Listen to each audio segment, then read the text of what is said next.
విదేశాలలో చదవాలనేది మీ కోరిక, కానీ చాలా సందేహాలు. వీటన్నిటికీ ఫుల్ స్టాప్ పెట్టి మీ డ్రీమ్స్ ఫుల్ఫిల్ చేసుకోండి. Contact Videsh consults.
నియోజకవర్గంలో ఈరోజు ఉదయం 8:36 వరసిద్ధి వినాయకుడిని పూజాధికారులు కానీ అనంతరం వైఎస్ఆర్ కాంగ్రెస్ పార్టీ గెలుపు కోసం ఈ రాష్ట్రానికి ముఖ్యమంత్రిగా జగన్మోహన్ రెడ్డి గారి అవసరత కోసం ఈ రాష్ట్ర ప్రజలు తీసుకునేటువంటి నిర్ణయాలు ఉండాలని ఇంటింటికి ప్రచారం చేసేటువంటి కార్యక్రమాన్ని ప్రారంభించారు. దాంతో పాటుగా రాజమండ్రి రూరల్ నియోజకవర్గంలో గత 2 పర్యాయాలు వైఎస్ఆర్ కాంగ్రెస్ పార్టీకి దూరంగా ఉన్నటువంటి అధికారం మరలా ఇప్పించమని స్వర్గీయ జక్కంపూడి రామ్మోహన్ రావు గారి లెగసీ ఏదైతే ఉందో దాన్ని కొనసాగించడం కోసం ఒక నమ్మకాన్ని ప్రజలకు కలిగేటట్టుగా ఇంటింటికి వెళ్ళి ఆ ఇంటికి మంచి జరిగితేనే ఓటు వేయమని అడిగినటువంటి ముఖ్యమంత్రిగా జగన్మోహన్ రెడ్డి గారి చరిత్రలో నిలిచారు.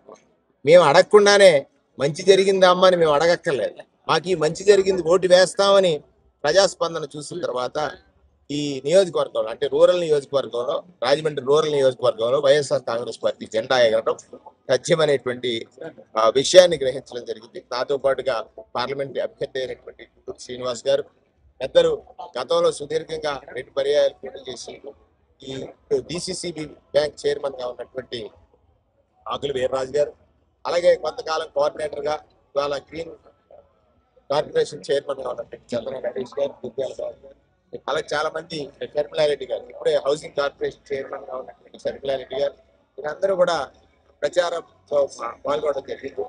ఇది చాలా శుభపరిణామం, మంచి ఆరంభం.